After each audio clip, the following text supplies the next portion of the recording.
ما تنسوش تعملوا اشتراك في القناة. قصتنا بتكون في فيتنام في القرن ال19، وبنكون مع بنت عندها 14 سنة اسمها ماي، واللي بتتجوز من راجل غني وعنده أراضي كتير في القرية بتاعتهم. ماي بتكون هي الزوجة رقم 3 لجوزها، لأنه متجوز قبلها 2. هما الزوجة الأولى اسمها شوان، واللي بتكون ابنه الوحيد نجوين.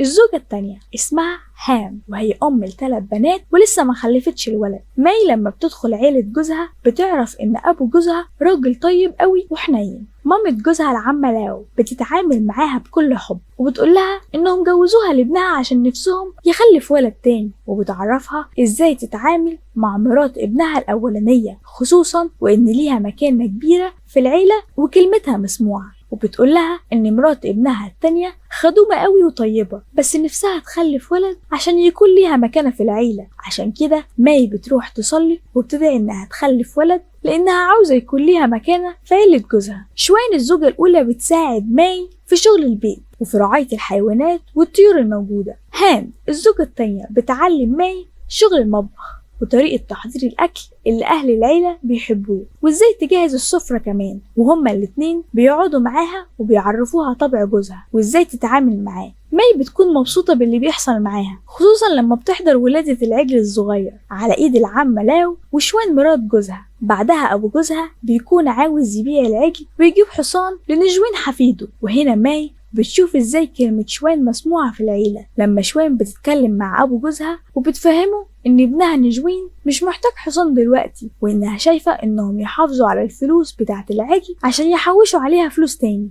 ويكون معاهم مبلغ يجهزوا بيه نجوين اللي داخل على جواز. ماي بتحب بنات هان الزوجة التانية قوي، وهم كمان بيكونوا مبسوطين وهم معاها، خصوصا البنت الصغيرة اللي اسمها لان، واللي دايما بتخلي ماي تسرح لها شعرها، وبتحب تتمشى معاها في الأرض وسط الورود. وبتمر الأيام وماي بتكون حامل ومبسوطة في حياتها وسط عيلة جوزها. ماي بتكون في نص شهور حملها تقريبا، وأبو جوزها بيحط إيده على بطنها عشان يباركها وبيدعي لها إنها تخلف لهم الولد اللي هم نفسهم فيه. لكن شوان بتشوف أبو جوزها وهو بيعامل ماي بحنية وما بيكونش عاجبها اللي بيحصل، فبتطلب من أبو جوزها إنه ما يدلعش ماي كتير عشان ما تشوفش نفسها عليهم. لكن أبو جوزها بيعرفها إن ماي بنت طيبة قوي وتستاهل إن كل اللي في العيلة يعاملوها أحسن معاملة. بعدها شوان بتشوف بنتها الكبيرة لين وهي شايلة الجردل بتاع ماي ورايحة تفضيه في الحوض بتاع البيت، فبتروح على ماي بتطلب منها ما تخليش بنتها تخدمها، وبتقول لها إنها مش الخدامة بتاعتك، مع إن ماي ما طلبتش من لين تساعدها،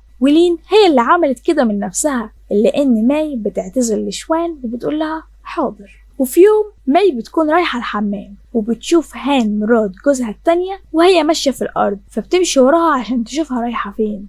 ماي بتتفاجئ لما بتلاقي هان بتخون جوزها مع ابنه نجوين. ماي بتتصدم وما بتكونش عارفة تعمل ايه، فبتسكت خالص وما بتجيبش سيرة لحد. تاني يوم ماي بتشوف جوزها وهو بيعاقب واحد من اللي شغالين عنده في الأرض، وبتشوف بنت من اللي شغالين عند جوزها وهما بيقصوا لها شعرها، فبتسأل شوان هما عملوا ايه. شوان بتقول لها ان البنت حامل من المزارع من غير جواز. ماي بتكون عاوزة تعرف جوزها هيعمل ايه معاهم بعد العقاب ده. شوان بتعرفها انه هيجوزهم لبعض وهيعمل لهم بيت يعيش فيه. بالليل لين واختها لان بيكونوا في وقت النوم، بس لان بتعرف اختها لين انها عاوزة لما تكبر تكون راجل عشان تتجوز ستات كتير زي باباها، وبتدعي كل يوم ان حلمها ده يتحقق. لين ما بتحطش في دماغها وبتطلب منها تنام. بعد كام يوم البيت كله بيعرف ان شوان حامل، وبتكون فرحانة قوي لان نفسها تخلف ولد تاني. العمة لاو بتكون عاوزة تبارك الحمل بتاع شوان، فبيعملوا أكل وحاجات كتير وبيروحوا بيها على المعبد. وهم راجعين لين بتتكلم مع ماي وبتعرفها إن نفسها تتجوز حد زي باباها، بس تكون هي الزوجة الأولى وتخلف ولد لجوزها عشان تكون قوية زي شوان مرات باباها. بعد شوية شوان بتلاقي ابنها نجوين ماسك سكينة وبيهدد العمة لاو إنه هيموت نفسه عشان هو مش عاوز يتجوز حد غير البنت اللي هو يختارها، مش اللي يختارها له باباه. مامته بتضربه عشان تفوقه من الحالة اللي هو فيها، وبعدها بتاخده في حضنها وبيطلب منها تتكلم مع باباه عشان هو مش هيعرف يعيش مع واحدة ما يعرفهاش. مامته بتحكي له انها لما اتجوزت باباه ما كانتش تعرفه قبل الجواز، لكن عشرتهم مع بعض خلته يعرفوا بعض يوم بعد يوم، وان الاهم في الجواز ان الزوج والزوجة يحترموا بعض ويكونوا عاوزين يعملوا اسرة جميلة. نجوين بيروح يتكلم مع هان مرات بابا التانية عشان هي قطعت علاقتها بيه خالص من اول ما عرفت موضوع الجواز، وبيترجاها يرجعوا لبعض، خصوصا وان في بينهم طفل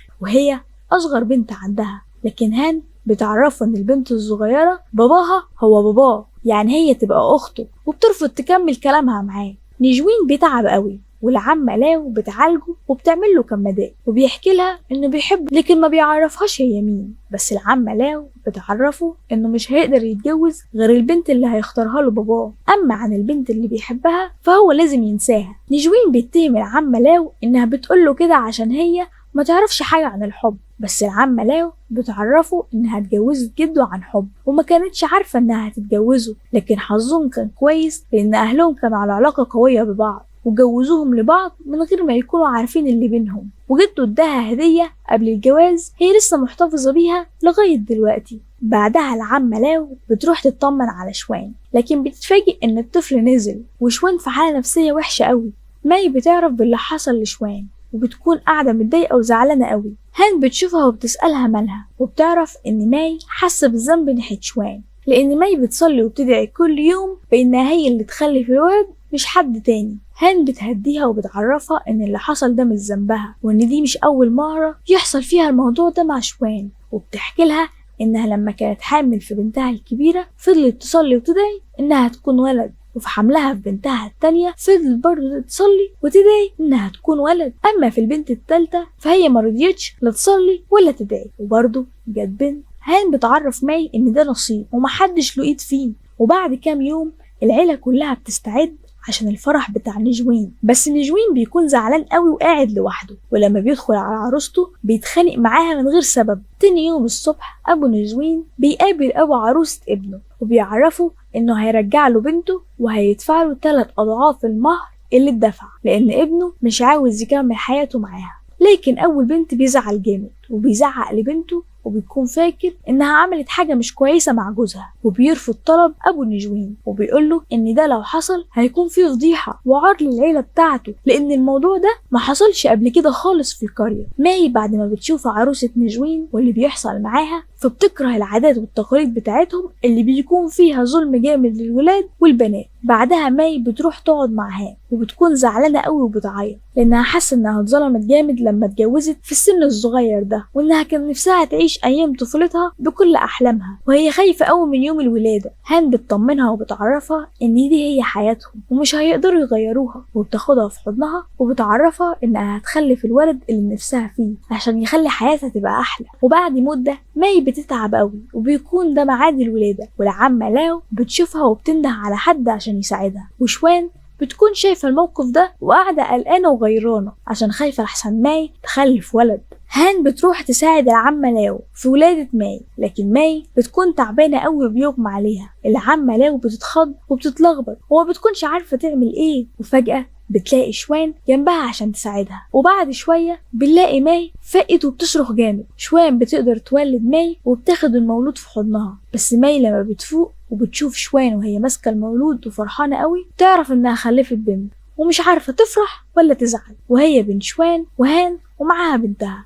بعد كام يوم ماي بتتفاجئ ان عروسة نجوين موتت نفسها بسبب ان نجوين مش طايقها من غير سبب، وكل العيلة بتكون زعلانة عليها قوي خصوصا ماي واللي بتكون عارفة ان البنت دي ضحية عاداتهم وتقاليدهم الغلط وانها كان ممكن تكون مكانها. ماي بتمشي ورا المركب اللي فيه التابوت بتاع عروسة نجوين وبتشوف الطيور اللي بتشوفها في حلمها. مش بس كده، دي بتلاقي المركب وصلت لكهف اللي هي بتشوفه في حلمها برضه. ماي بتخاف قوي وبتعيط لانها مش عاوزة بنتها تتحط في الموقف ده لما تكبر، لدرجة انها بتفكر تموت بنتها عشان خايفة عليها تكبر وسط العادات والتقاليد بتاعتهم. لكن ماي بتبص للسما وبتدعي ربنا ان حياتهم تتغير. في الوقت ده بتكون لان قاعدة قدام البحيرة وبتقص شعرها عشان هي رافضة تعيش تجربة زي اللي مرت بيها عروسة اخوها نجوين وعاوزة تكون ولد مش بنت.